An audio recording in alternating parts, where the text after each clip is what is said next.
iniciamos con la sesión inaugural del seminario Mujeres y Poder Político, en la que participó la doctora Dulce María Sauri, y también ese seminario está encaminado a ese proyecto, pero queremos fortalecer también el proyecto de educación con perspectiva de género a partir de la investigación. Por eso nos da mucho gusto que nuestros estudiantes y algunos de nuestros profesores y profesoras se encuentren aquí con nosotros para fortalecer nuestras áreas con esa visión transversal que es la perspectiva de género. Y pues hoy estamos iniciando las jornadas de investigación con la participación de la doctora Dulce María Sauri aquí y en la Facultad de Filosofía y Letras.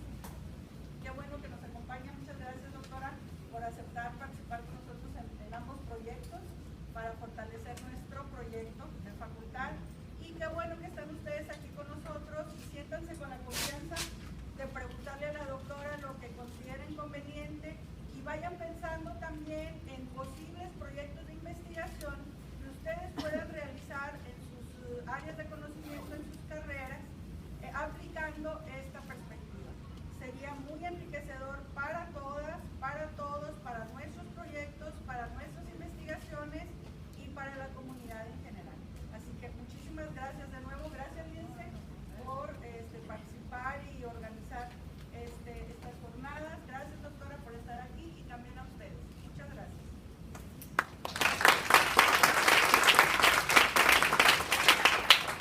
Vamos a esperar, no vamos a esperar nada, a lo mejor van a estar llegando algunos chicos. El público en general somos profesores y estudiantes de todas las licenciaturas. La doctora es doctora en historia. El tema que nos viene a trabajar ahora, o nos viene a explicar a partir del tema que ella domina más, cómo podemos tener la metodología de investigación. Pero a pesar de que es una figura del feminismo mexicano, a pesar de que es una figura del feminismo mexicano que tenemos y también de la política, es para nosotros una mujer de la política mexicana muy, muy importante, porque ha estado en varios momentos de los últimos 25 años de la historia política de México. En este momento se quita todas esas cachuchas, ¿verdad? Si puede, si puede quitárselas todas, pero quiere compartir con nosotros, y a mí me parece un privilegio para la Facultad de Filosofía que quiera compartir la experiencia como académica. Entonces, quisiera, chicos y chicas, que se sientan en libertad, aunque sus preguntas puedan parecer ingenuas o puedan parecer sencillas o tengan cierto temor ante la personalidad de nuestra conferencista, que me hagan favor de tener la confianza de dialogar sobre la temática después de que le escuchemos un poco sus planteamientos. ¿Sí? Por favor. Gracias. Bueno, pues en primer término, muchísimas gracias por su asistencia y su interés. A ver, traje a ver si me oyen bien y si no les molesta que me siente o los de atrás no me ven, me paro. Pero traje un PowerPoint en el que me voy a apoyar para compartir con ustedes la experiencia del desarrollo de un proyecto de investigación doctoral que culminó con la presentación de mi tesis doctoral que se llama Élites y Desigualdad Regional, los casos de Yucatán y Nuevo León. La realicé en septiembre del año pasado. Déjenme pararme porque no me siento cómoda sentada. Ahora que escuchaba a la directora de la Facultad de Filosofía y Letras y a la doctora Ramos, estaba pensando en que muchas veces se considera que la perspectiva de género es una especie de camisa de fuerza que se pone a la imaginación para la investigación. O sea, dicen, yo tengo que entrar a una investigación necesariamente con la perspectiva de género. 1. 2. Perspectiva de género se asimila a que solo interesa ver qué pasa con las mujeres. Más peligroso todavía.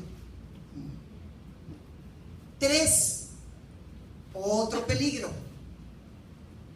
Perspectiva de género en mujeres solamente tiene que ver con aquellos temas que pensamos que les interesan a las mujeres. Fíjense cómo nos vamos limitando, cómo se va construyendo una camisa de fuerza auténticamente que impide liberar la imaginación. Porque a final de cuentas, quienes están formándose con la investigación y quienes estamos intentando desarrollarla, el elemento central es la imaginación. Lo que nos enseñan aquí, en los salones, en todo nuestro proceso formativo, es cómo dominar la imaginación y hacerla un instrumento básico para poder entender el mundo que nos rodea, y si apretamos un poco, entenderlo para transformarlo. Entonces, parto de esa base, digamos, porque lo que voy a hablar con ustedes no es un tema de mujeres, es un tema que desarrolla una mujer, yo, con unos ojos de mujer, que mira cosas que otros investigadores mucho más capaces, formados, etcétera, con experiencia y demás, posiblemente no miran porque no son mujeres. Para mí eso es lo que aporta principalmente una experiencia, una vivencia desde la perspectiva de género. Entonces, les voy a plantear el problema de investigación, porque por ahí tenemos que empezar.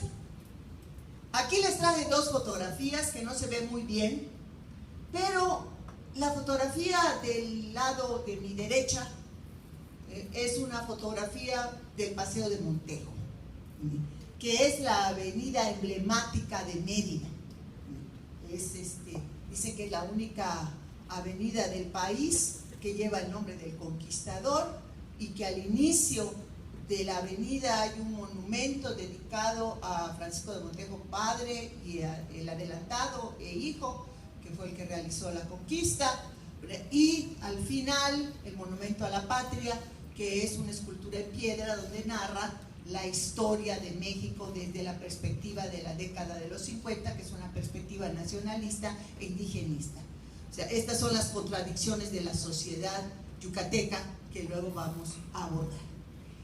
La otra fotografía, pues, es un conocido paisaje que hay en Nuevo León, que es el paisaje en Monterrey y su zona metropolitana de las fábricas que dan la característica sui generis al estado de Nuevo León en el siglo XX.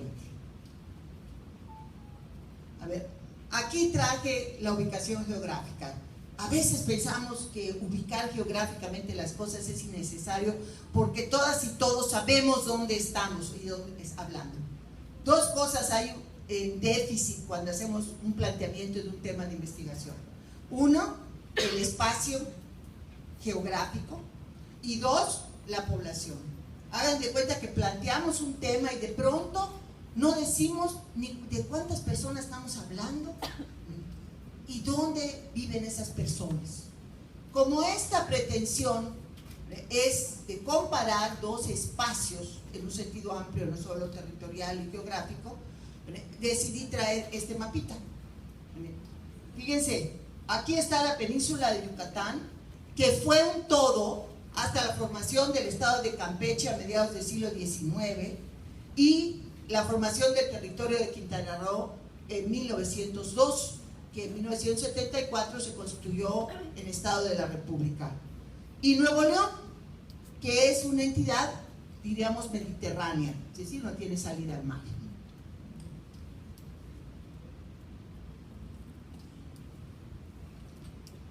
¿Cómo nació mi pregunta de investigación? A partir de mi paseo en el Paseo de Montejo.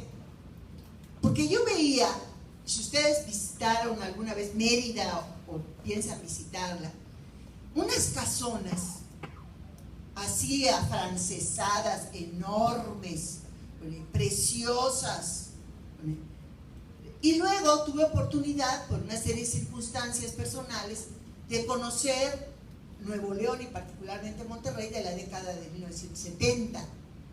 Y veía otro paisaje urbano completamente diferente, el que todavía estaba dominado por la fundidora. Funcionaba la fundidora todavía en esos años. Sabía la cervecería Cuauhtémoc, aquí cerca, conocía, porque los veía, el movimiento industrial de Monterrey. No había comercio como el que conocemos ni remotamente ahora. Había un solo establecimiento tipo, vamos a decir, Sears o Liverpool o algo así, porque la clase media alta de Monterrey realizaba todas sus compras en los Estados Unidos. Entonces, ¿para qué instalar un establecimiento del porte del Palacio de Hierro de Liverpool, que ya existía en la Ciudad de México, aquí, si finalmente quienes podían comprar se iban a Estados Unidos? Ese es el Monterrey que yo conocí de los años 70. ¿Qué fue lo que me generó esa inquietud?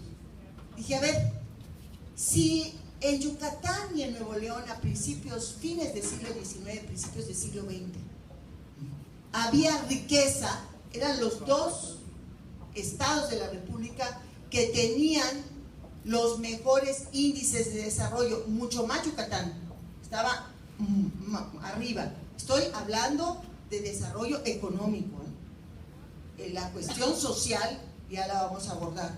En Nuevo León estaba como en el 5º lugar. ¿Qué pasó con los excedentes económicos que se generaron de una riqueza en Yucatán que estaba vinculada con el Enequén y en Nuevo León que estaba vinculada al funcionamiento de su aparato industrial? ¿Por qué razón, pensaba, la riqueza de Yucatán se volvió casonas en el Paseo de Montejo y la riqueza de esos años de Nuevo León y Monterrey se volvió reinversión en fábricas? Esa fue la inquietud original que tuve cuando empecé a plantearme el tema de investigación.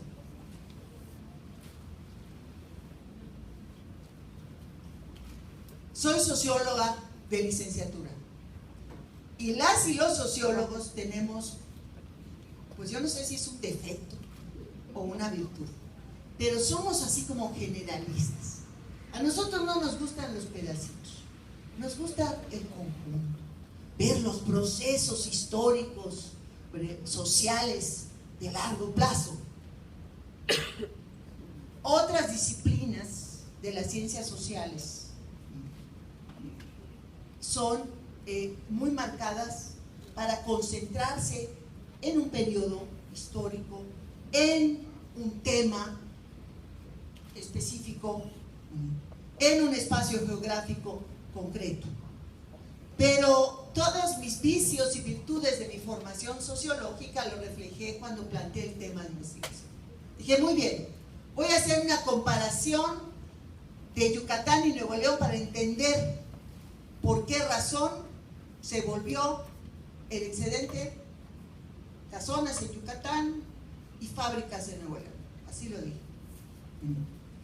Y lo tengo que hacer para poder entender esta situación, para plantear el problema de investigación de acuerdo a la metodología.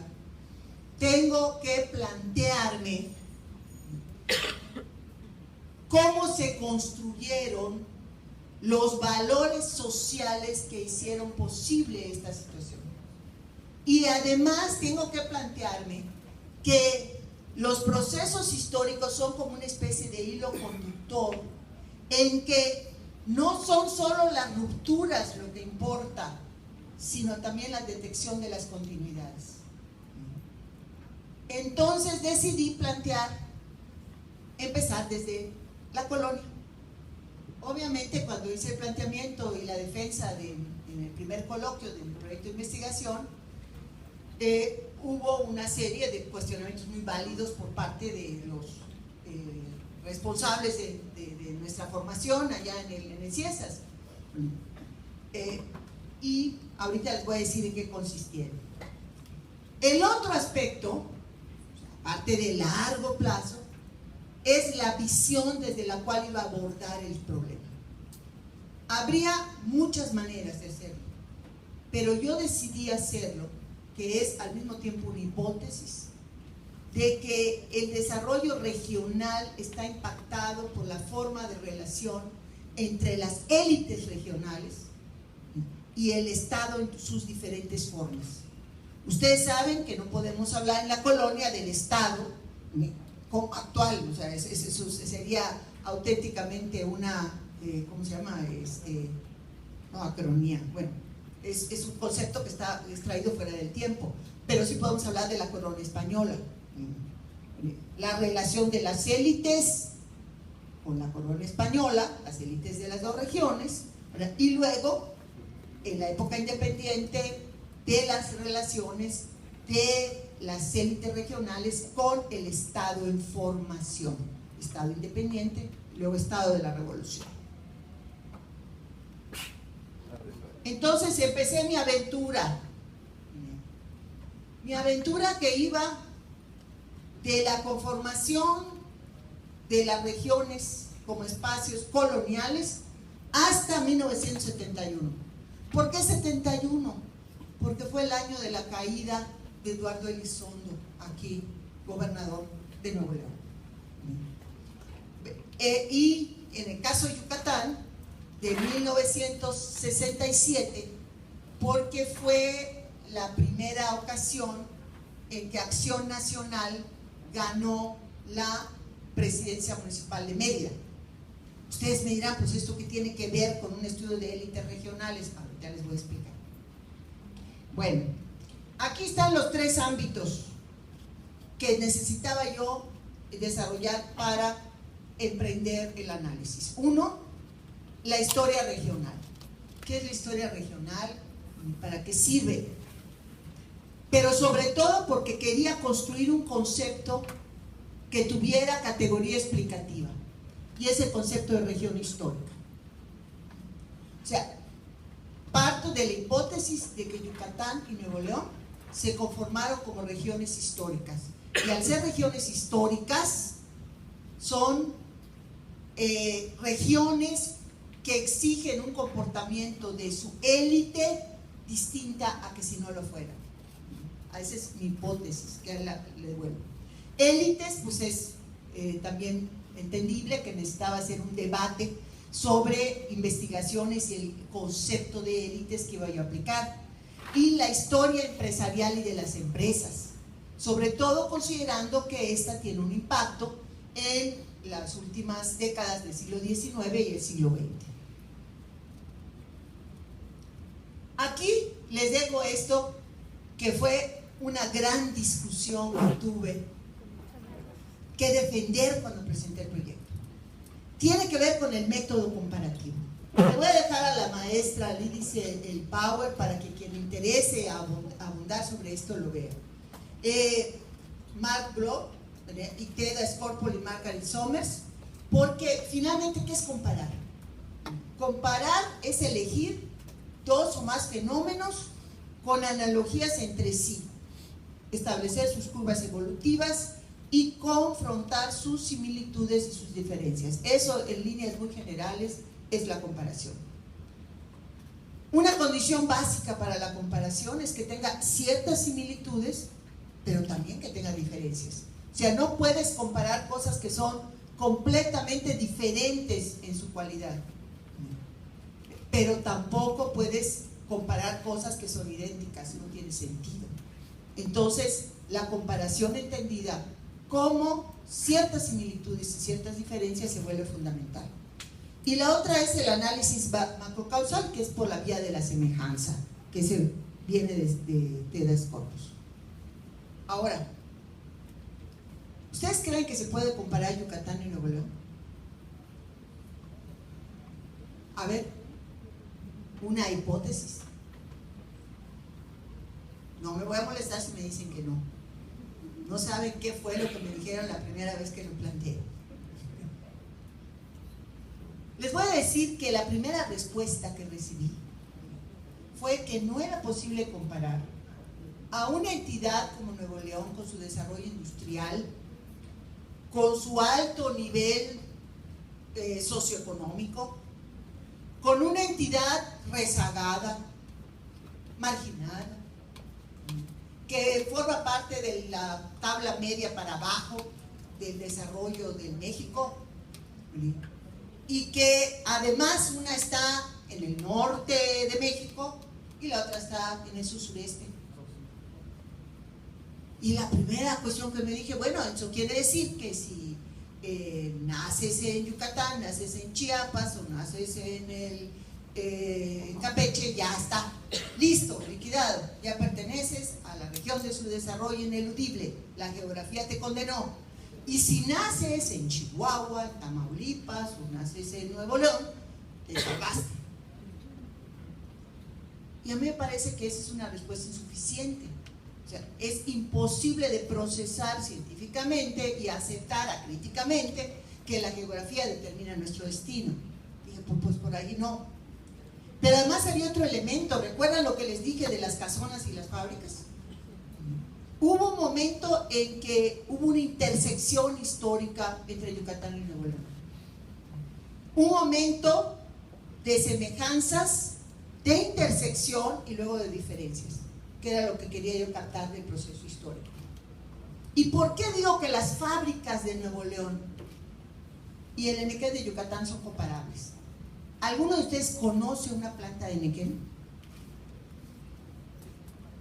Se parece mucho al maguey.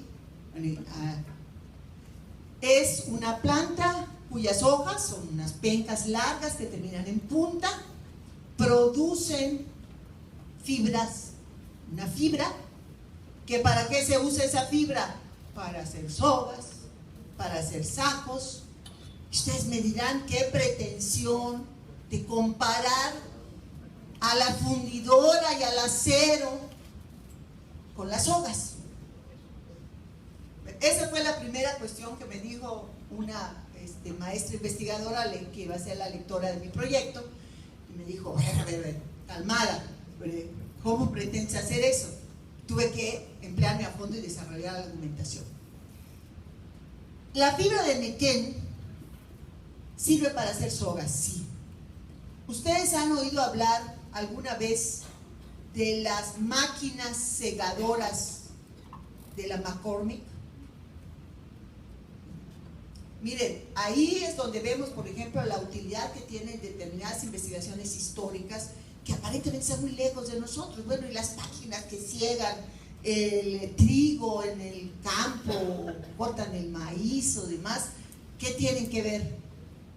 Una cosa fundamental, esas máquinas segadoras McCormick, que fueron inventadas por el señor Cyrus McCormick a finales de 1870, funcionaban solamente con fibras duras para poder engavillar el trigo que iban segando en los Estados Unidos. No podían usar cable metálico por una razón muy sencilla, porque si quedaba un pedazo por allá, se lo comía la vaca, se moría. Como tampoco podían usar, eso ya fue mucho más adelante, para las pacas de heno, fibras sintéticas. Estoy hablando ya de la década de 1950, porque la vaca se lo comía y se moría. Pero lo más importante era porque estaba el proceso de mecanización agrícola de las grandes extensiones territoriales de Norteamérica, Estados Unidos y Canadá, y de Europa occidental.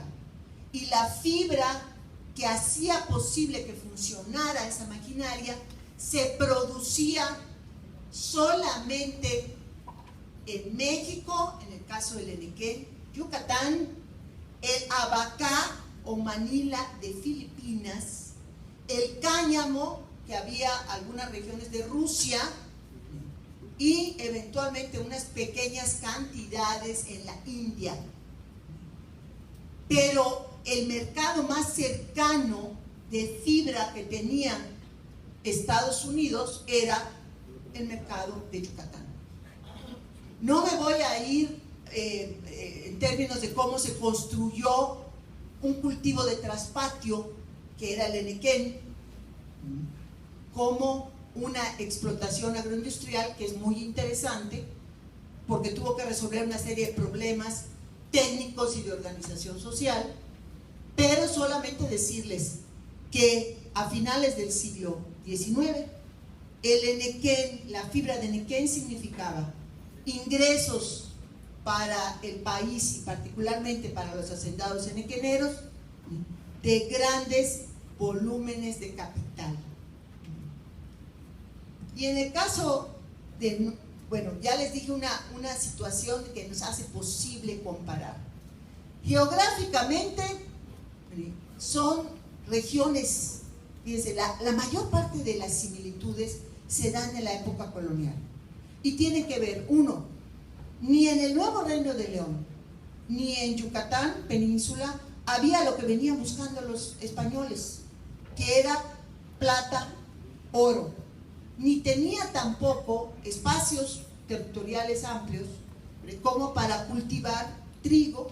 Estoy hablando del caso de Puebla y de las regiones de alrededor de la Ciudad de México, y los asentamientos humanos, en el caso del Nuevo Reino de León, pues no era como ahora.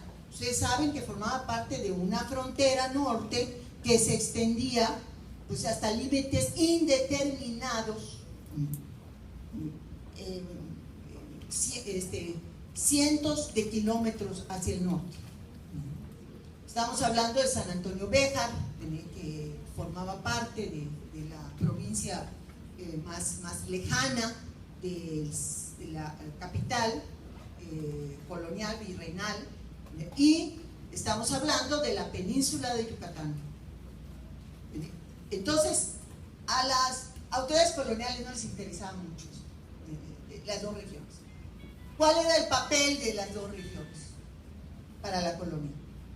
En el caso del Nuevo Reino de León, era un espacio de contención de frontera, uno de los montón de espacios del norte que tenía que ver con los chichimecas. Así fue el genérico que se les dio a las poblaciones originarias de la región, tribus nómadas y seminómadas, que atacaban los asentamientos de los colonizadores. Y en el espacio de Yucatán era contener a ingleses y franceses y las pretensiones de apropiación del territorio, y particularmente en el siglo XVII del palo de tinte que servía para teñir. Esas eran semejanzas. La otra cuestión también semejante era que la periferia del virreinato, o sea, no ser de los meros del virreinato, representaba una relación con las autoridades de la corona distinta. Por ejemplo, el Nuevo Reino de León formaba parte de las provincias internas y Yucatán era una capitanía general cuyas relaciones administrativas iban directo a España.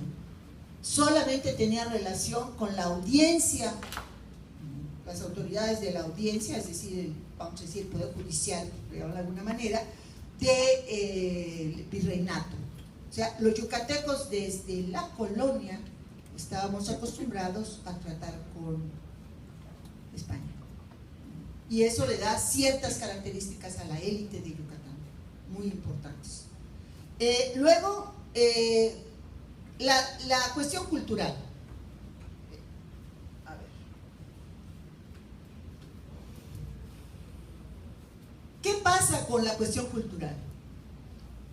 Ese pensamiento de frontera hace que las élites se vean a sí mismas necesitadas de resolver los problemas y no sentarse a esperar a ver en qué momento alguien les daba indicaciones de qué hacer.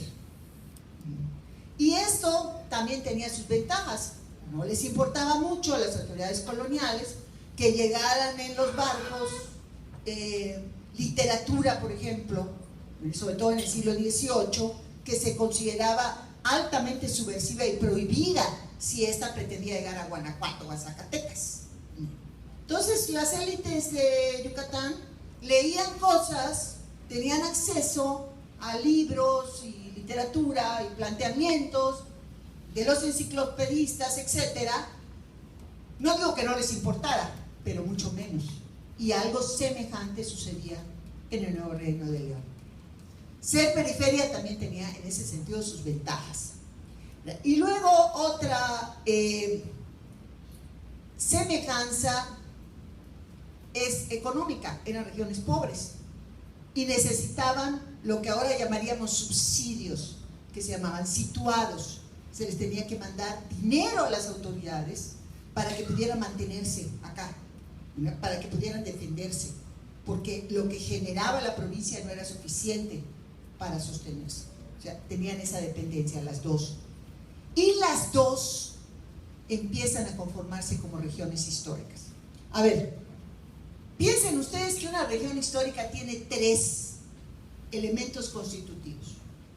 El primer elemento es la regionalidad, que tiene que ver esencialmente con el espacio físico, las relaciones con otros espacios geoeconómicos,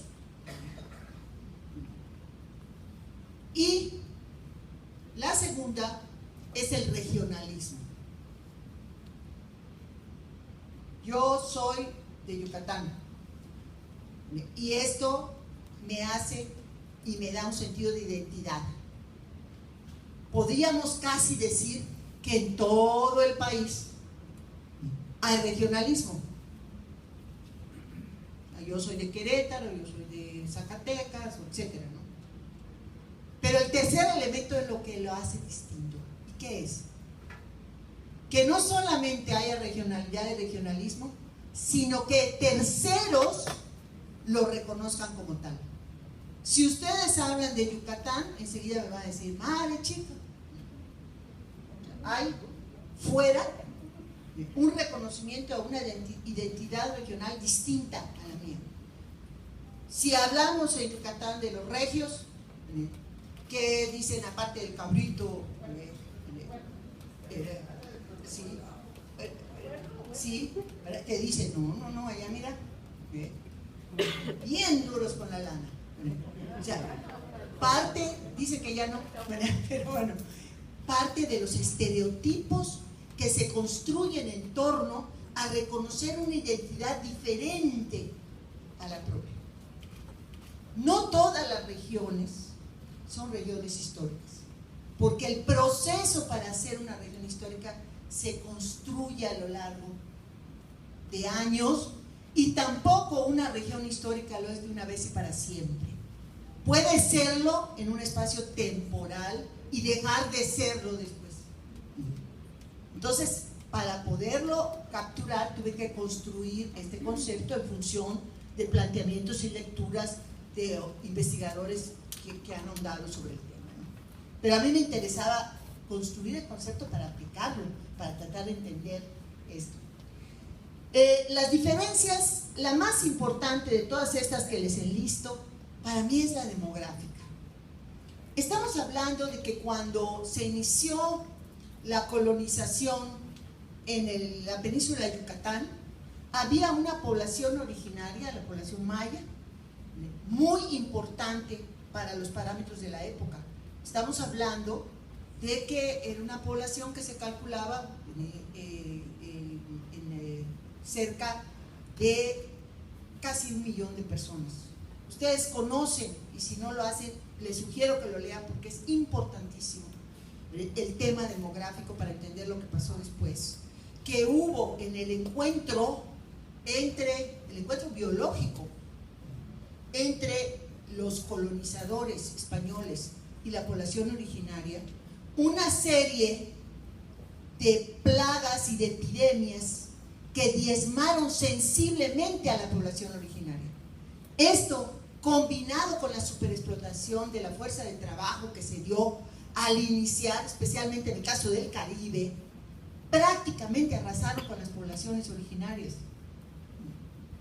Y en el caso de Yucatán y del centro de México, que eran las dos grandes concentraciones, la población náhuatl y la población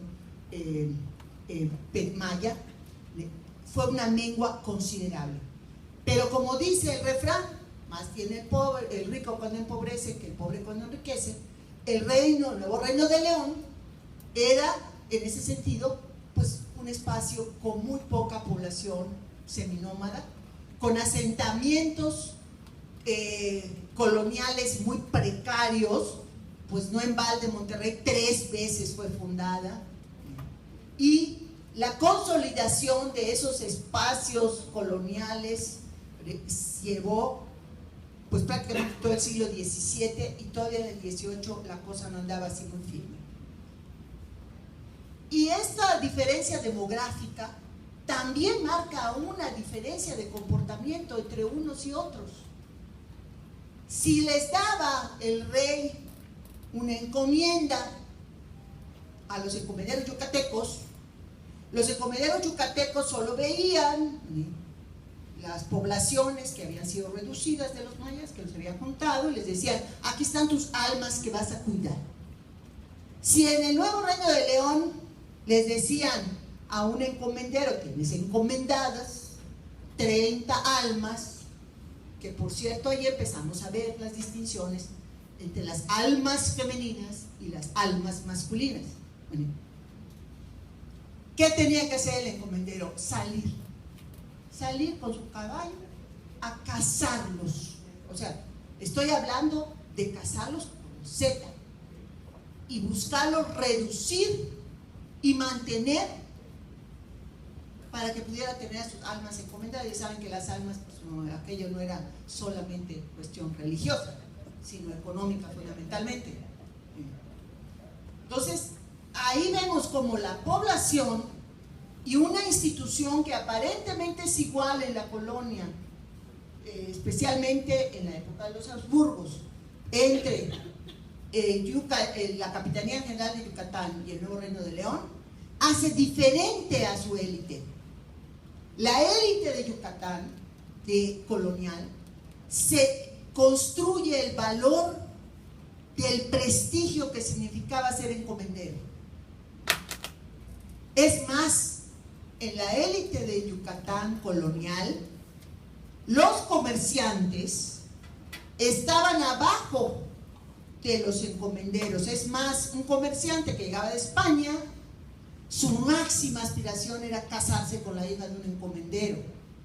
Y lo mejor de todo era que ya los hijos del comerciante y de la hija del encomendero no tuvieran que trabajar con las manos, porque ese no daba prestigio.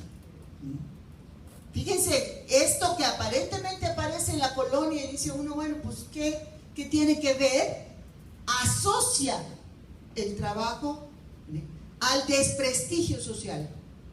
Y si lo queremos ver del otro lado, a la encomienda, a efectivamente el trabajo físico. Bueno, en el Nuevo Reino de León no. El encomendero que no salía y juntaba y hacía sus cosas, casa. Es más, es exactamente como dice la maestra, es casa de las piezas. Y las piezas eran comercializadas en los mercados que demandaban fuerza laboral. En el caso de Querétaro, hasta Querétaro llegaban, Zacatecas, los minerales de Coahuila y Chihuahua, etc. Sí. Entonces, la cultura famosa del esfuerzo, fíjese desde cuándo empieza a arraigar con esos valores. Bueno, aquí están las semejanzas que están básicamente en la colonia, entre los dos estados. La otra, hay una especie, digamos, de espacio al inicio de la construcción de la vida independiente, de confluencia entre las dos regiones. Ustedes saben que cuando México inició su vida independiente, obviamente teníamos más de 2 millones de kilómetros cuadrados de los que ahora tiene México. Bueno, se conformó en la primera Constitución Federal de 1824 con 19 estados de la República, y conocen la existencia del estado Coahuila, Texas, y seguramente saben que se juntó Coahuila con Texas por una razón muy concreta, porque si no se juntaban, no podían reunir los requisitos de población que ponía la Constitución y ser considerado como un espacio, como un territorio federal. Significaba que todas las cuestiones relacionadas con la tierra, propiedad, traspasos y demás, pasaba a ser decididas por la federación y no por las autoridades locales. Entonces se juntaron Coahuila y Texas y conformaron ese estado, que después ustedes saben que en 1836 se conformó la República de Texas, que solicitó su incorporación a los Estados Unidos y que fue la razón del inicio de la guerra de 1846-48, que privó a México de más de la mitad de su territorio. ¿Y Nuevo León qué? Nuevo León dio a la población, casi pasó de panzazo. Y quien quiera analizar más a fondo esta situación, échale una revisión al informe de Alejandro Humboldt, que es riquísimo sobre la situación de la Nueva España. Ahí va que hablan muy despectivamente del nuevo Reino de León. Pero bueno, interesante. Bueno, aquí entonces entramos a que también las circunstancias económicas empiezan a diferenciarse en el siglo XIX. Yucatán se separa en 3 ocasiones de México. Una de los rasgos regionales identitarios de Yucatán, asignados de afuera, es el separatismo yucateco. Como dice la hermana República de Yucatán, o sea, nos reconocen fuera con esa etiqueta de la hermana República. Incluso hay una cerveza artesanal que así se llama Hermana República. Si alguna vez la ven, tómela, está buena. Esa hermana República se separa por circunstancias que tienen que ver con su carácter de región histórica. Sus élites solo podían salvarse si mantenían el control de las aduanas, porque vivía del comercio, igual que acá. Y el régimen federal lo hacía posible, el régimen centralista no. Por eso cada vez que cambiaba el régimen en México de federal a central, se separaban. Yucatán. En Nuevo León fueron más prácticos. Después de la guerra con los Estados Unidos y la declaratoria del Río Bravo o Grande como un espacio neutral, subrayo, eso es importantísimo para el comercio, Nuevo León se dedicó a la actividad comercial con Texas, con la recién constituido estado de Texas, y cuando vino la guerra de secesión norteamericana por el Río Bravo, se iba el algodón que producían los estados confederados hacia el puerto de Matamoros, donde se embarcaba hacia Europa, y eso le permitió tener financiamiento a los confederados para continuar su lucha. Esto se prolongó entre 1861 y 1865, pero para efectos de una región histórica, lo interesante y que lo hace comparable a Yucatán es que así como en 1841 Yucatán tuvo su propia constitución como una entidad separada del gobierno y separada del Estado mexicano, en el Nuevo León, el Nuevo Reino ya no era, en Nuevo León tuvo con Santiago Vidaurri el control de la frontera, de todas las aduanas fronterizas, y lo más interesante, estableció lo que podríamos hablar en una sincronía como el primer tratado de libre comercio entre México y los Estados Unidos, pues el famoso arancel Vidaurri, aranceles especiales para las importaciones procedentes de Estados Unidos y desde luego para las exportaciones. Y el problema con Benito Juárez, estoy estereotipando, no fue solamente eso, así como se puede decir, pero fue cuando Juárez le pidió el regreso de las aduanas al control del gobierno de la República, y Vidaurri dijo que no.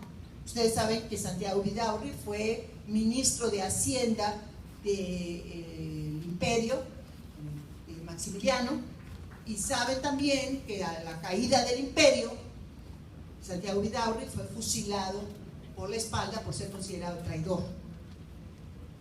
Ahí también, en la tesis, abundo sobre estas dos experiencias de construir una, le puse imaginar un país, que fue lo que hicieron los yucatecos, y construir una nación, que fue lo que hicieron los nuevo-leoneses.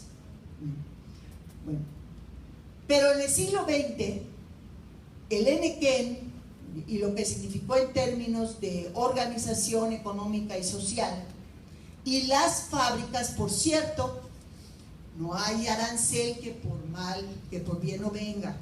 Ustedes saben que el desarrollo industrial de la industria pesada en Monterrey empezó por un arancel. En 1890, el arancel McKinley. Por eso, cuando abro mi cajón de consuelo de todos los problemas que estamos pasando ahorita, que la negociación tratable de comercio y demás, de pronto me encuentro con el recuerdo del arancel McKinley de 1890, que grabó todas las importaciones, o sea, a Estados Unidos, de los minerales en Breña para proteger a los productores de minerales en Estados Unidos. ¿Cuál fue la respuesta? La instalación de fábricas para procesar en Monterrey los minerales y poder exportar el producto ya procesado. Así empezó el despegue. Y en Nuevo León comenzó también con la promoción de Bernardo Reyes de una política de promoción industrial para que pudiera ese impulso inicial aumentar y consolidarse. También hago una comparación de las circunstancias del porfiriato en las dos regiones. Ustedes saben que el gobernador Bernardo Reyes lo fue por prácticamente todo el periodo porfirista, una vez que resolvió sus diferencias con los dos caciques que venían del porfirismo, que apoyaron a la revolución de Tuxtepec, fue temporalmente, fue por un periodo de 2 años, secretario de Guerra y Marina del gabinete de Porfirio Díaz. También el gobernador de Yucatán, Olegario Molina, fue parte del gabinete como secretario de Fomento Económico del gabinete de Díaz al final de su mandato, de 1906 a 1910. Entonces, ¿qué va también por ello? Que la significación de sus élites regionales alcanza a México, a impactar el espacio nacional. Por cierto, muy interesante, aquí leí una serie de estudios, de trabajos sobre Santiago Vidaurri, leí también sobre Bernardo Reyes, sobre el papel de Reyes, el intento del relevo de 1900, el enfrentamiento que hubo con los científicos, entre Reyes y los científicos, y finalmente la situación de 1908 después de la entrevista de Díaz-Krillman y la intención de que Bernardo Reyes fuera postulado candidato a la presidencia de la República. Déjenme decirles, ahora que estamos hablando mucho del tema de la corrupción, el Sistema Nacional Anticorrupción, quiero decirles que tuvo 2 rasgos característicos la personalidad de Reyes. La primera fue su lealtad total e incondicional a Porfirio Díaz. Lo que hizo en la Ciudadela en 1911 fue cuando ya Díaz no estaba en la presidencia y ni siquiera estaba en México, porque él hasta el final del gobierno de Díaz le fue leal. Cualidad o defecto que lo debatan los historiadores. El segundo rasgo característico que es para mí interesantísimo, es su honorabilidad en el manejo de los recursos públicos. O sea, había un reconocimiento a la figura de Bernardo Reyes, a su desempeño administrativo. Yo estuve revisando muchos trabajos que se han hecho aquí en Nuevo León sobre la conformación de las empresas de la parte final de Porfiriato, y quiero decirles que en ningún caso, en ninguno, y si hay alguien que lo sepa, dígamelo, encontré que Bernardo Reyes haya sido socio de alguna de ellas, ni uno. En cambio, Yucatán, nuestra élite y Olegario Molina hizo dos cosas. El gobernador de Yucatán en 1902, la primera fue firmar un acuerdo secreto con la recién constituida International Harvester, por el cual se garantizaba por parte del International Harvester la adquisición de toda la fibra de nequén que se producía en Yucatán por parte de 500 asentados nequeneros de distintos tamaños, a cambio de garantizar un precio deprimido de la fibra. 1902, el gobernador de Yucatán, Olegario Molina, acepta la partición del estado de Yucatán y la conformación del territorio de Quintana Roo. El territorio de Quintana Roo, que es un territorio que tiene más de 50,000 kilómetros cuadrados actualmente, formaba parte de Yucatán, pero además era la zona donde estaban los mayas rebeldes que habían terminado o había caído su último centro, Chan Santa Cruz, en 1901, y se había definido por parte del gobierno porfirista la segregación de esa porción del territorio peninsular para ser conformado como territorio federal. ¿Pero a cambio de qué? A cambio de tener las concesiones forestales para explotar los recursos madereros muy importantes, estamos hablando de caoba y cedro, que habían en la región. Y representantes de la élite yucateca, Olegario Molina y otros, recibieron concesiones del gobierno porfirista de más de 100,000 hectáreas para explotar la madera. Aquí, en cambio, Bernardo Reyes negoció con Coahuila para que les diera el pedazo de Colombia y le pudiera entregar a Nuevo León una colindancia física con la frontera con los Estados Unidos. Dicen las malas lenguas que porque ahí Bernardo Reyes podía intercambiar prisioneros sin que se... no sé, pero el hecho es que se logró esos más de 30 kilómetros donde ahora está Colombia, que es parte del territorio de Nuevo León, a cambio de ceder una parte territorial en el sur del estado que se consolidó con Coahuila. ¿Qué llego a la conclusión de la tesis? Pues nuestra élite yucateca decidió ver por sus intereses, y cuando hablo de la élite es la élite económica y la élite política, porque además como tuvimos una oligarquía allá, estamos hablando de esa fusión entre política y economía que caracteriza a la oligarquía. Y en cambio, en Nuevo León, la élite económica no intervino directamente en la política, no tuvo necesidad. Fíjese, lo importante. Y la élite política, encarnada en Bernardo Reyes, no intervino en el desarrollo económico. Esto para mí es el que marca derroteros diferentes a partir de la etapa ya revolucionaria y la construcción del Estado de la Revolución.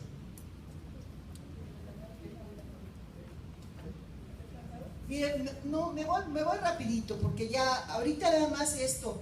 ¿Por qué quiero enfatizarles que es necesario cuando vas a entrar, por lo menos eso aprendí, a una investigación, decir cuál es el enfoque que voy a emplear y cuáles son los conceptos?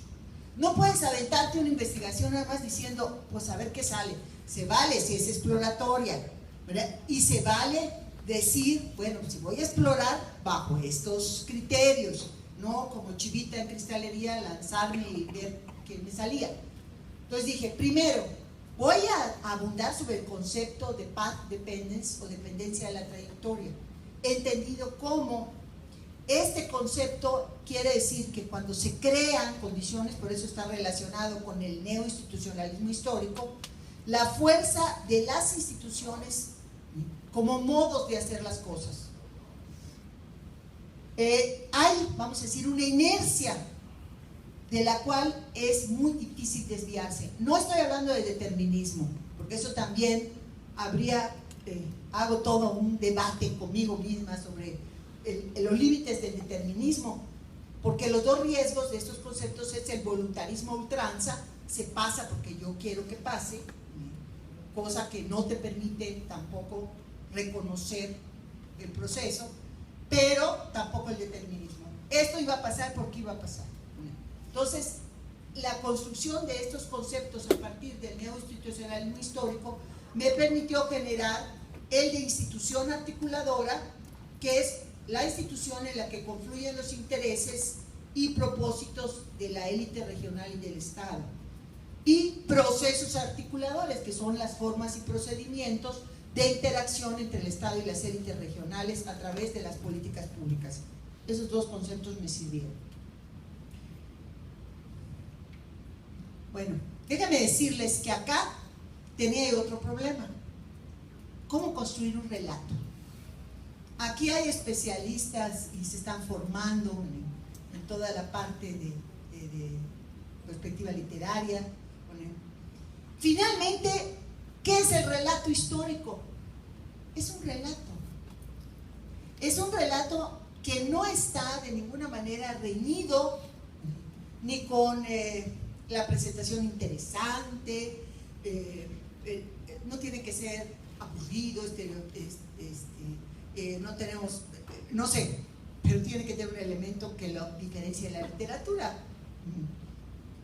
El relato histórico es un relato basado en una investigación de hechos y procesos. Y el relato literario es un relato basado en la imaginación, en la ficción, no en la imaginación, porque los dos en la ficción. Esa es la enorme diferencia.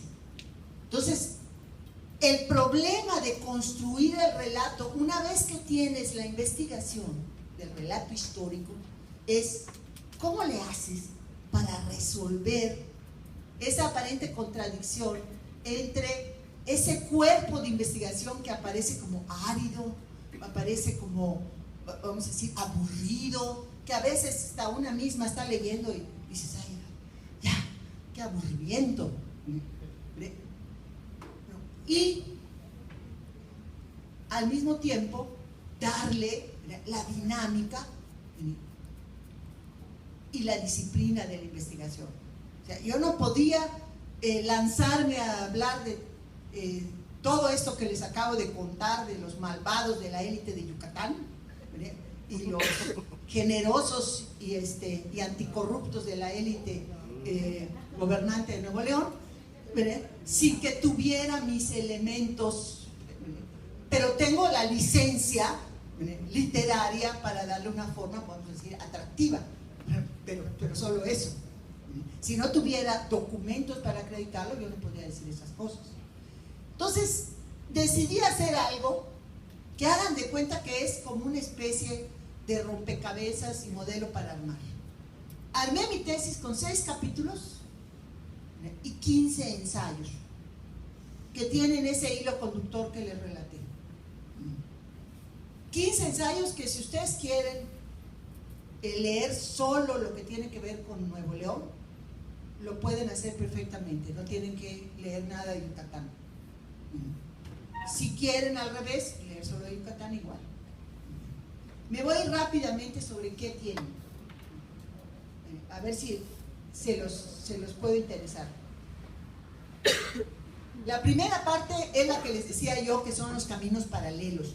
Prácticamente es la parte de la colonia hasta el final del Porfiriato. El capítulo 1 son espacios regionales en la periferia, el insignificante reino de León y la encomienda y cultura en la sociedad yucateca. Y lo de insignificante reino de León lo tomé textualmente de Alejandro Humboldt. 2, la periferia hacia el centro, Nuevo León, que va de los confines al centro, y Yucatán en los albores de la industrialización. 3, regiones históricas, donde ya se conforman, que es separatismo y autonomía en el siglo XIX, imaginar un país y hacer una nación. Y el 4, procesos demográficos y desigualdades regionales. Aquí hago un estudio de demografía histórica de cómo evolucionaron las poblaciones de las dos regiones. En el capítulo 3 de actores, toco las élites regionales de la República restaurada al Porfiriato. Por ejemplo, cómo se comportaron las élites regionales frente al imperio.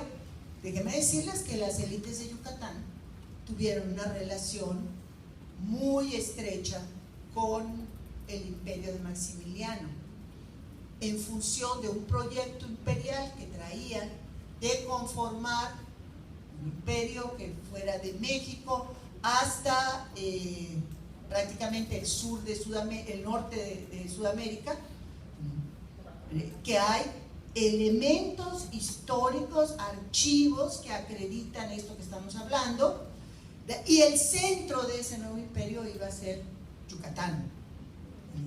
Es más, existió el compromiso de que el primogénito, que dicen que nunca llegó, otros dicen que sí, de Carlote Maximiliano, iba a recibir el título de príncipe de Yucatán. Entonces ahí le pongo que hubo un extraño juego de seducción entre unos y otros. Pero, y en el caso de Nuevo León, pues la cercanía está en el episodio de Santiago Vidaurri que acabo de mencionar. Bueno, luego paso a los caminos se bifurcan. Aquí ya estamos hablando del siglo XX. Ese terrible siglo XX que para algunos historiadores, especialmente la segunda mitad, es demasiado temprano como para poder hacer una investigación objetiva, apartado de las veleidades y circunstancias coyunturales. Y para otros, los antropólogos y antropólogas, los politólogas, psicólogas, etcétera, ya es demasiado viejo, ya no tiene sentido. Entonces hay una especie como de área gris en la que puedes entrar o no entrar. Yo digo que sí hay que entrar con todas las precauciones metodológicas y si es posible extraer cosas muy importantes. El capítulo 4 son procesos e instituciones articuladoras. Enequeneros de Yucatán, que es una gran institución que se dedica a la regulación del proceso del enequén en su conjunto, y Nuevo León, la estrategia de promoción económica que se desarrolla desde el periodo de Reyes, pero que es recuperada y profundizada a partir de Aarón Sáenz. Y la prensa, fue un hallazgo como institución articuladora. Mi lector, uno de mis lectores, Alberto Asís, cuando me revisó el proyecto, los avances del proyecto, me dijo, a ver, ¿qué pasó con la prensa en las dos regiones? Y de pronto me vi en la necesidad de estudiar al porvenir y al norte. Me encontré una tesis de licenciatura sobre el porvenir, que la cito aquí en la investigación. Y el norte, que prácticamente, al igual que en Yucatán, el propio periódico ha generado su historia, pero todavía falta trabajo histórico por allá. Y en el caso de Yucatán, estudié al diario de Yucatán, al diario del sureste, comparando también cómo la prensa reproduce la ideología y los valores de esa élite regional. Luego el capítulo 5 son tensiones en las relaciones. Hay una un ensayo completo de élites políticas e intención, que son todos los procesos internos de postulación de candidatos a la gubernatura en las dos regiones. Algunas veces decimos no hay que estudiar nada de elecciones porque eso era puro aburrimiento, porque el PRI siempre ganaba todo. No, los procesos internos, es decir, lo que pasa previamente al proceso constitucional, es de una riqueza importantísima. Ay, perdón. Aquí están dos ensayos que tienen que ver con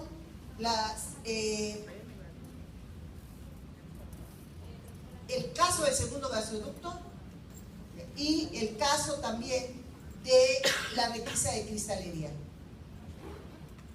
Bueno, y aquí les dejo lo demás, ahí está todo, y quiero decirles y garantizarles que si sacan lo de Nuevo León, no tienen que incordiarse con lo de Yucatán. Hasta aquí les dejo, maestra, para ver, antes de que tengan que irse a sus siguientes clases, si hay alguna pregunta o alguna cuestión que quisieran abordar. Gracias.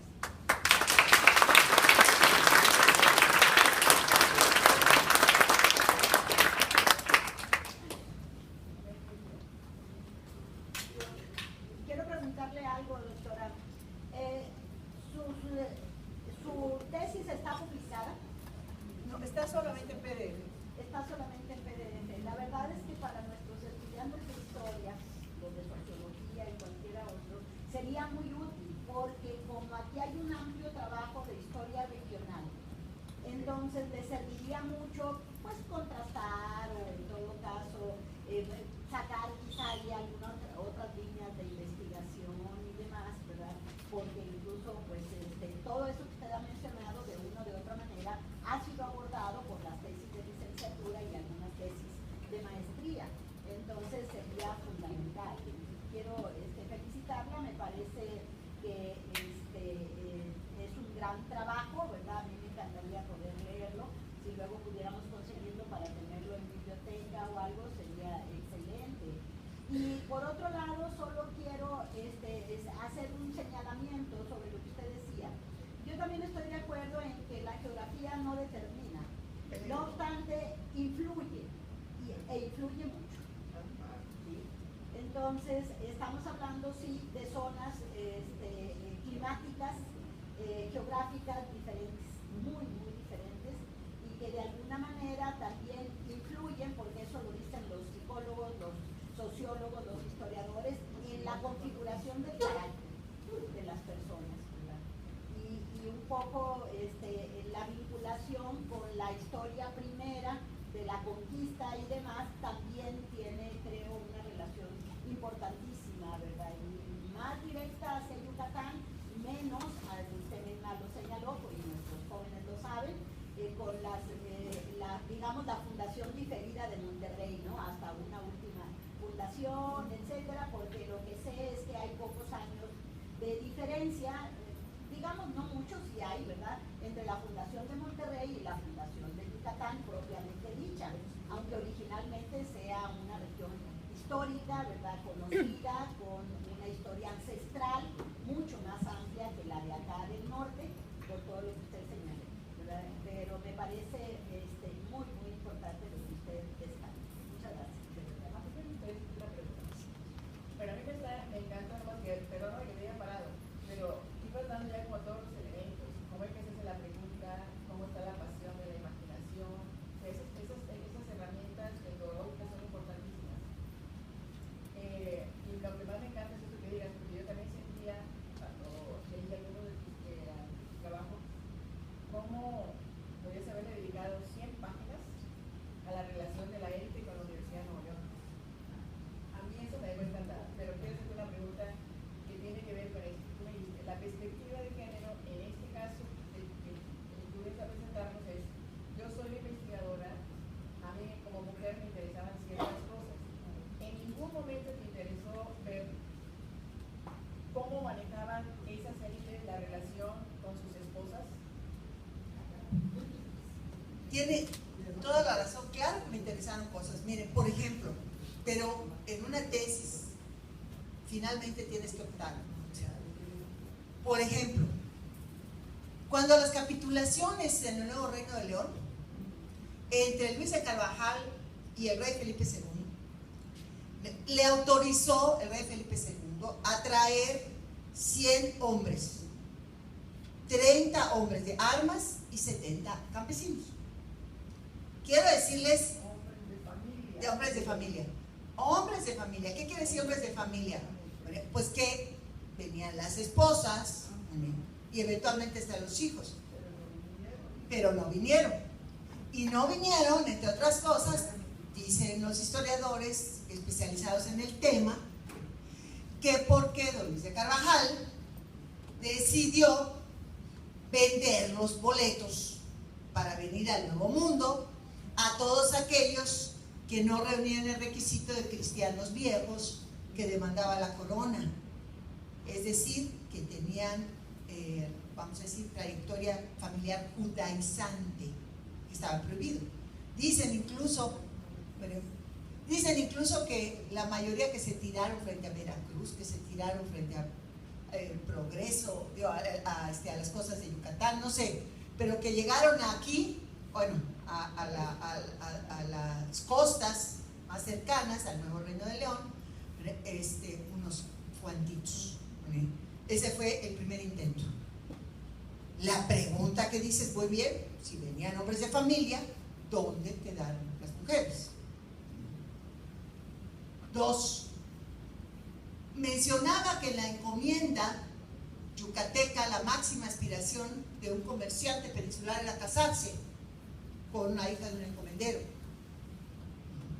O sea, analizar y estudiar quiénes eran esas hijas de encomenderos y cómo, en forma de historia de familia, se desempeñaron, qué pasó con los hijos de esa pareja, si efectivamente lograron su máxima aspiración de no trabajar. Ahí tienes. Me voy al otro extremo, siglo XX. Una de las mayores tragedias para la élite económica regional era no tener hijos varones,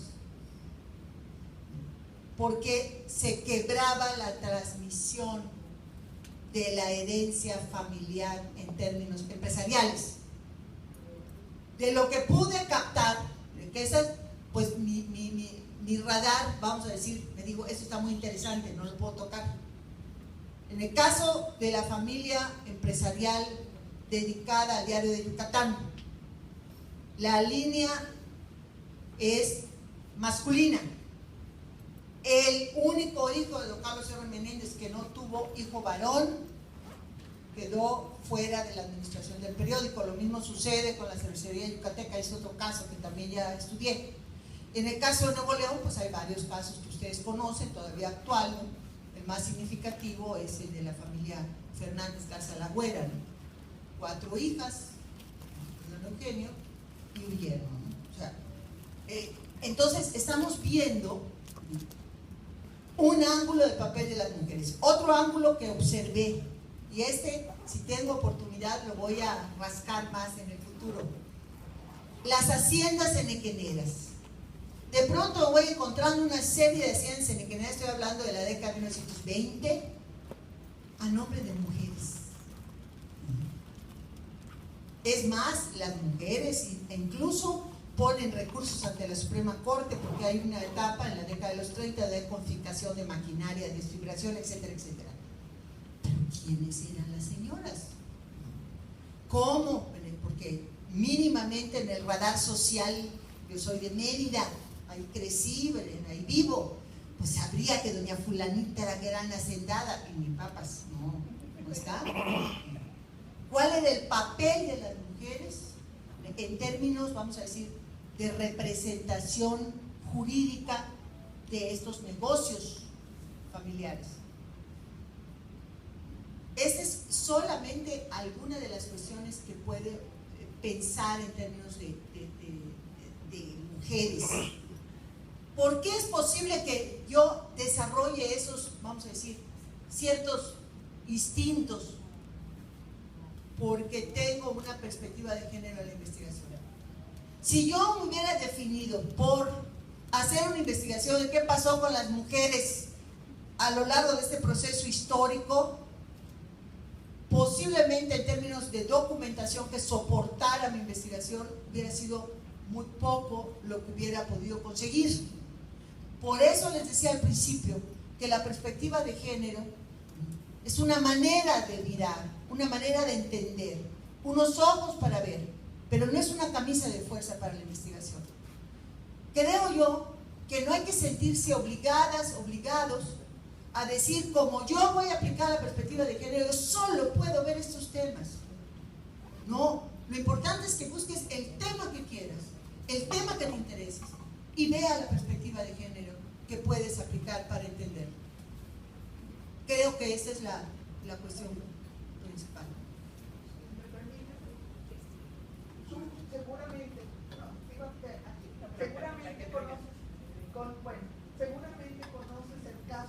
Seguramente conoces el caso de la familia Chapa, grandes empresarios aquí, de que las mujeres no pueden heredar en ellos.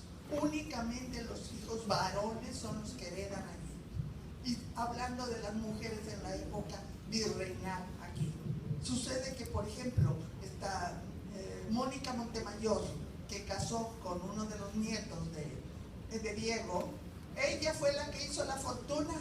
Pero claro que cuando se casaron le regalaron que 30 tribus aquí, 30 para allá, para que puedan... El espacio que le regalaron fue todo lo que es San Pedro, García y toda la parte correspondiente, juntamente con las tribus completas para que... Pero se muere el marido, claro que le dejó una docena de hijos, de los cuales las hijas llevaron el nombre Montemayor. Y los hijos, el de Rodríguez, el de ella, se los dividieron allí sí. Allí la mujer tuvo la mayor parte de todo.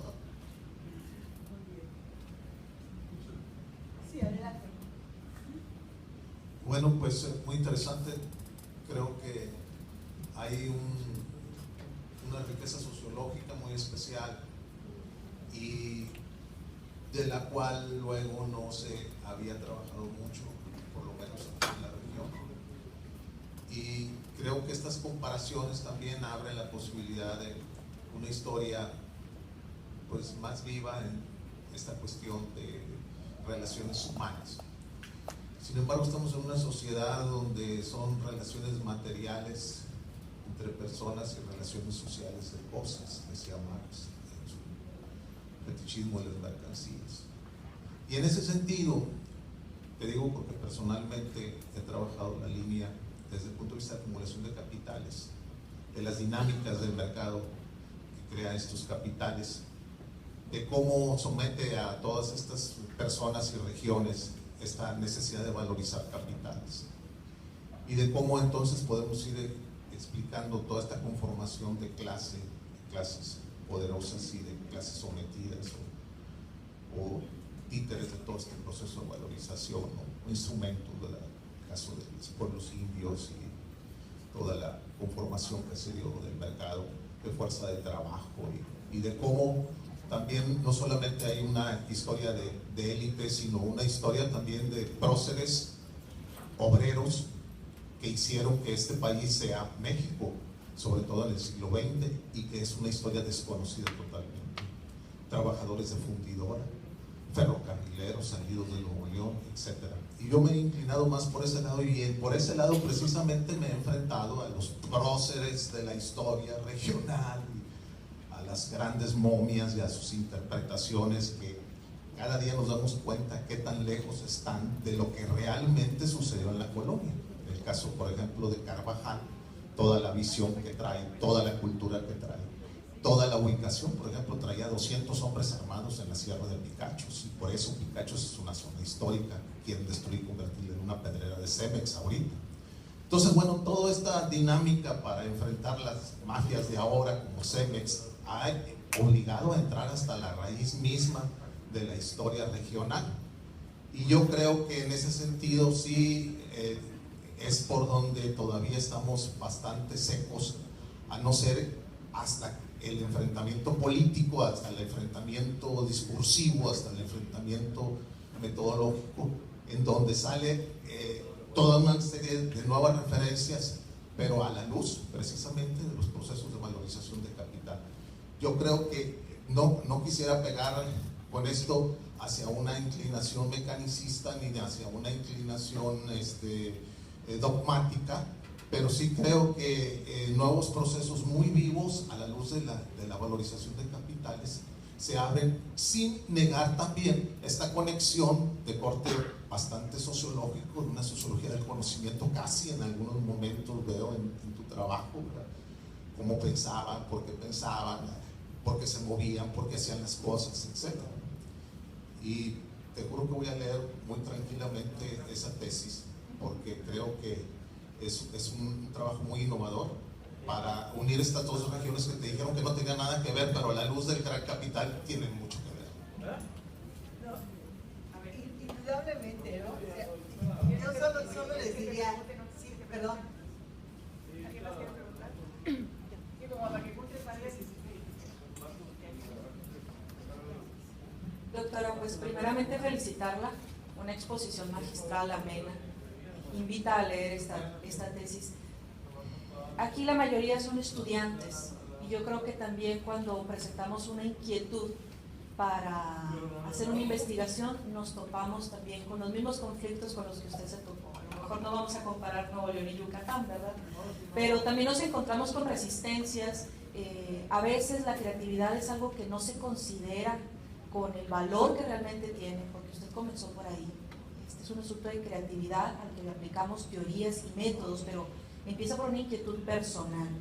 Entonces, ¿qué tips, qué recomendaciones puede dar a los estudiantes de licenciatura que tienen una inquietud, una chispa, ¿sí? Y que se enfrentan, a lo mejor que se acercan primeramente con un profesor que a lo mejor no me capta completamente mi inquietud, o que me topo con que a lo mejor no tengo un especialista, o falta de comprensión, o a lo mejor que uno como estudiante no se puede expresar adecuadamente, pero ¿cómo sobrellevar esas dificultades y cómo defender un proyecto como el que usted defendió, en el que creía?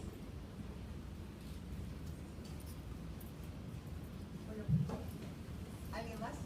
¿Alguien más, chicos? ¿Están perdiendo? ¿Pero? Bueno, déjame decirles una cosa. Antes que la imaginación está la curiosidad. O sea, me parece que ser curiosa, ser curiosos, husmear, es el primer paso. Casi consultarse, a ver, me suena, no me suena, me gusta, no me gusta. No hay temas pequeños ni grandes. Hay temas que pueden llegar a ser trascendentes cuando de pronto te encuentras algo que no ha sido observado o analizado desde una determinada perspectiva. Aquí la maestra, que en este momento ya no está, pero me dijo algo que es muy cierto. Ella, que seguramente es una historiadora, conocedora de Nuevo León, dice, lo que usted dijo, pues aquí lo hemos estudiado y lo conocemos. Sí, nada más que yo lo observé desde un aspecto diferente, un ángulo distinto. Entonces, algunas veces hasta problemas muy específicos que aparentemente ya tienen mucho estudio, pueden ser revisados a partir de una perspectiva distinta. Entonces, si bien puede considerarse que, bueno, pues yo le digo a mi maestra, a mi maestro, y me dice que no. A veces tiene razón. ¿Por qué? Porque queda muy grandota la cosa para, como me pasó cuando entré a la maestría y quise hacer esto y me dijeron los maestros, no tienes ni tiempo ni herramientas para poder abordar. Entonces terminé la maestría y le seguí otra vez ya no pudieron decir que no. Me eché mis 4 años con esto. Entonces hay que insistir y fundamentar las cosas. Yo lo único que les digo es, sean curiosas, sean curiosos y no le tengan miedo. Ahorita que tenemos las herramientas del internet, de pronto nos encontramos que lo que nosotras pensamos que a veces queremos que es único y aislado, no, hay mucha gente que ya fue y volvió y demás, y lo encontramos. Y la otra cuestión para la investigación, acuérdense que la investigación es una aplicación de un método científico. Quien quiera usar la ficción tiene el enorme campo de la literatura, no de la investigación. Ahora, si de la investigación se hace literatura, es precioso. Me invitaron a presentar un trabajo en la Feria de la Lectura en Yucatán, en la FILEY, que es el centenario del nacimiento de Arthur Clarke. Es un destacado autor de ciencia ficción. Los mejores autores de ciencia ficción son los científicos, los físicos, que se ponen a escribir ciencia ficción. Los mejores autores de novela muchas veces son los historiadores. Así que no crean que no es posible no cambiar de camisa, sino usar una camisa diferente.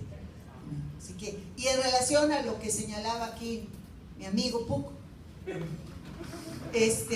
yo quiero decirles esto.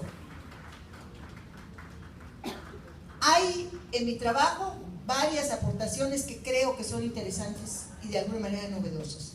Uno, la saga de la construcción del segundo gasoducto de 1943-47.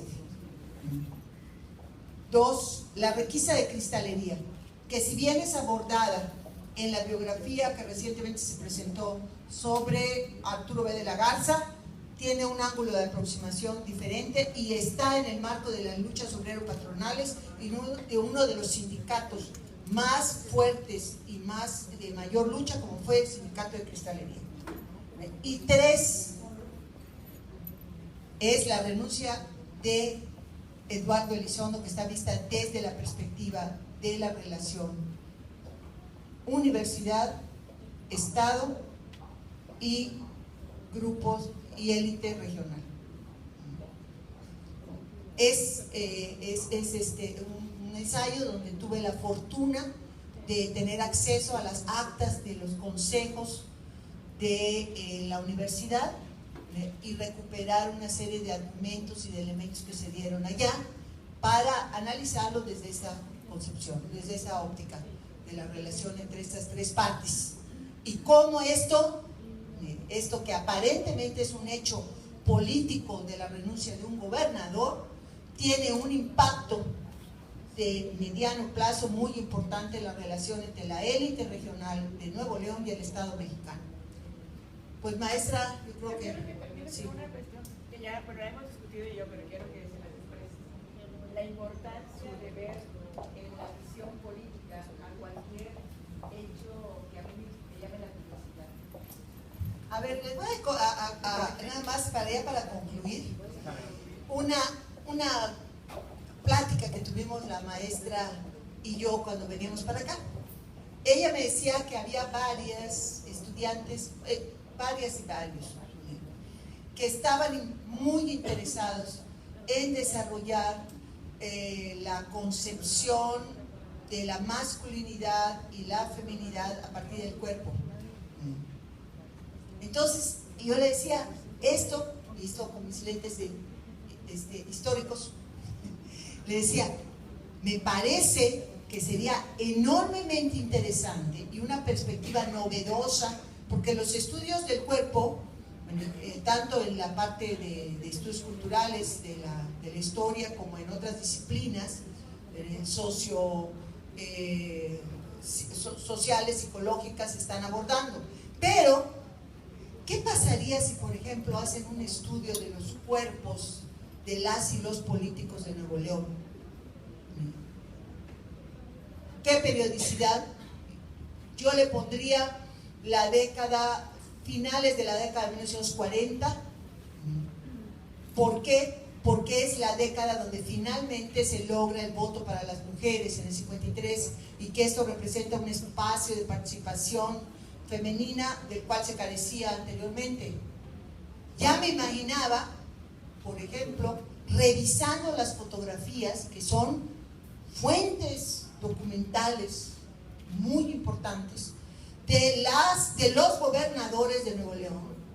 Ustedes han visto una fotografía, por ejemplo, del gobernador Bonifacio Salinas, ¿no? Bueno, de Arturo B. de la Garza. Por ejemplo, si ustedes recuperan las fotografías, recuperan cómo se presentaba el cuerpo de esos gobernadores que en esa etapa del poder, que supuestamente el poder masculino más puro, y empiezan a construir modelos y los asocian a los procesos históricos de la época, y luego la irrupción de las mujeres en la política. O sea, las primeras, ¿quiénes eran? ¿Cómo eran? No lo sabemos. Sabemos sus nombres, pero no sabemos sus cuerpos y lo que ellas representaban. Le decía a la maestra, le dice que en la década de los 60 decían que las mujeres priistas tenían que ser feas, bigotonas. Incluso lo usaban despectivamente para referirse a las políticas con un argumento de descalificación. Feas, bigotonas y solteronas. O sea, porque a las casadas su marido no les podía dar permiso para poder participar. Entonces, un estudio del cuerpo desde esa perspectiva política arrojaría mucha luz a lo que está pasando ahora. ¿A qué estamos asociando los valores político-electorales en este momento y el cuerpo de las y los políticos? ¿Por qué se van y se hacen liposucción y se ponen bypass gástrico y bajan de peso y se ponen, supuestamente? ¿Por qué los militantes y militantas del Partido Verde tienen que ir a hacerse lifting y jalarse las arrugas? Y no se lo estoy diciendo de mala onda, Tengo una muy querida amiga que es dirigente de ese partido, que es más grande que yo, y que tuvo que hacerse una operación grande para poder seguir participando en la política partidista. Entonces, hay en ese aspecto un montón de preguntas que se pueden responder.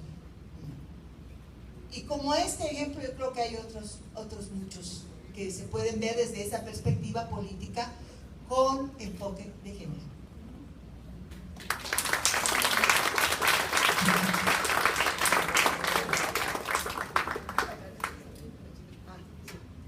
Yo estaba haciendo tiempo porque estaba esperando a la maestra de Ludi. Y ciertamente, bueno, pues los chicos y las chicas ahora se quedaron medio mudos, no sé por qué razón. Va llegando, ok. Pero si se quedaron hasta hoy y hasta este momento es porque la temática nos sirve muchísimo. Yo estoy viendo aquí las caras de muchos de mis estudiantes, se los agradezco mucho. Creo que sí vamos a sacar toda la parte de Nuevo León, te lo prometo, sí, porque sería para nosotras una buena forma o una forma diferente, como tú dices. Ahorita lo que decía Raúl, necesitamos como agua fresca, quizá tengamos mucha información, demasiada información, y nos falta esta metodología nueva que nos propone Dulce María para hacer una investigación acorde a los tiempos, ¿no? Entonces, eso motivaría mucho a las chicas y a los chicos para trabajar temas. Y miren, otra cosa que no dijimos ahorita, pero no lo dijo Dulce, tener un ensayo o un trabajo de tesis en licenciatura abre muchas puertas. No nos creamos que porque pasamos solamente con las materias y ya tenemos el título va a ser suficiente. Necesitamos trabajar en la licenciatura, saber redactar, saber escribir. Es un ejercicio que hemos estado perdiendo en aras de esta velocidad que llevamos en la vida, ¿no? Y más todos los chicos que tienen que vivir otras vidas, no más la académica. Pero, Dulce, te agradecemos muchísimo y vamos a ver cómo nos ponemos a estudiar tu trabajo de investigación y cómo vemos, no sé si podemos ver las dos partes. Bueno, a mí me interesa muchísimo porque yo me quedé ahorita con la imagen de Yucatán y siempre el problema de las castas. Ahora se entendí por qué hicieron las castas, por donde me mandaron a los indígenas casi a la reserva, ¿no? Interesantísimo. Bueno, pero ya tenemos a la directora. Yo, a nombre de, no sé si alguno de los chicos quiere darle las gracias a la doctora por haber estado aquí con nosotros, o alguna de las maestras. Adelante, adelante. Pues sí, maestra. Pero bueno, muchas gracias por hacer esta ponencia. Realmente creo que nos sirvió mucho, sobre todo por la parte que rescataba la maestra Ledice y nuestra compañera de aquí atrás. Muchas veces como estudiantes sí traemos temas como que algunos maestros no pueden manejar y también recibimos esas respuestas, ¿no? Como que ¿y eso qué tiene que ver? O ¿para qué haces eso? O cambia completamente el tema. Y nosotros realmente tenemos el interés, la imaginación, la creatividad, o también estas vivencias personales que nos motivan a hacer estas investigaciones y ver cómo alguien ya lo hizo y cómo lo defendió y que insista en argumentar y en la importancia de argumentar y de poder defender nuestras ideas. Creo que eso es lo más importante que rescata su ponencia. Muchísimas gracias. ¿Aquí más?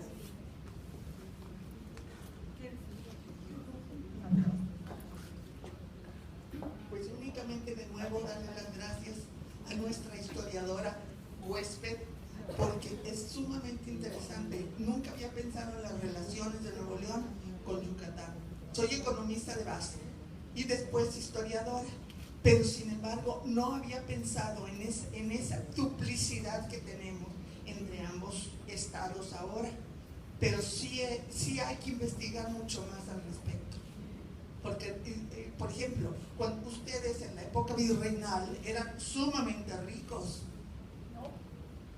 pues tenían más que tenía Nuevo León. Ah, bueno, entonces estamos haciendo las relaciones, que Nuevo León, sí, pero sin embargo Monterrey fue fundado porque era el paso. Aquí teníamos entre el paso de Zacatecas, de Mazapín, de Coahuila y todo para llegar a Tampico, donde se enviaban todas las mercancías. Y cuando llegaban aquí los comerciantes, sí llegaban también, pero obviamente Monterrey era una pequeña población, un pequeño villorrio, y entonces únicamente iban de paso. Pero sí fue rico en el sentido de que si vemos en los archivos nos encontramos con que el hijo de Diego de Montemayor, sus camisas tenían botones de brillantes. Eso está heredado, aquí lo tenemos por escrito, lo sabemos. Entonces había una gran diferencia entre los pequeños Nuevo Leones, en aquel entonces reineros que estaban en la capital, y el resto de la población. O sea, hay todavía mucho por investigar en ese aspecto. Y si me permites, quería decirle al señor que habló sobre los obreros aquí, que seguramente usted ya investigó quién hizo el vidrio plano. Ya lo conoce. Oiga, fue un obrero y se le ha dado alguna importancia. Nunca, nunca. Sin embargo, gracias al vidrio plano, la vidriera pudo ser lo que fue. Y de nuevo agradecerles tanto a la maestra, a la directora, como a nuestra amiga Dulce María, que estuvieran por aquí, y a Lidice por las cosas que le han dicho. Muchas gracias, Conchita. Gracias. Muchas gracias. Pues muchas gracias a todas y a todos. Gracias, Conchita, por acompañarnos. Gracias por estar aquí. Sobre todo, Dulce María, muchas gracias por estas aportaciones, por compartir con nosotros los resultados de tu investigación, que es tu tesis de doctorado, los que has estado compartiendo aquí con nosotros, y para seguir estudiando lo que tiene que ver con Nuevo León, porque nos compete directamente, pero también con Yucatán, porque complementa la información y nos permite vernos con otros ojos, desde otra mirada. También es muy importante para visualizarnos frente a un espejo y reconocernos a través de él. Quiero compartirles, lo voy a decir en público, quiero compartirles que Dulce María tiene una propuesta de publicación de su trabajo, así que, pues bueno, ya veremos qué va a decidir al respecto, ¿verdad? Y que, sí, por parte de la Facultad de Filosofía y Letras. Y quiero también, pues, destacar la importancia del trabajo de Dulce María en lo que tiene que ver con la interdisciplinariedad. Ver un objeto de estudio como son las élites, en el caso de Yucatán y en el caso de Nuevo León, pero a través de los ojos de una mujer, como bien dijo ella, de una socióloga y de una historiadora. Y yo creo que eso también enriquece mucho los resultados que se obtuvieron. Así que, pues de nuevo, muchas gracias por estar aquí, por atender esta convocatoria del CUEC y de la Facultad de Filosofía y Letras, y muchísimas gracias, Dulce María, por estar aquí, y reitero, esta es tu casa. Muchas gracias.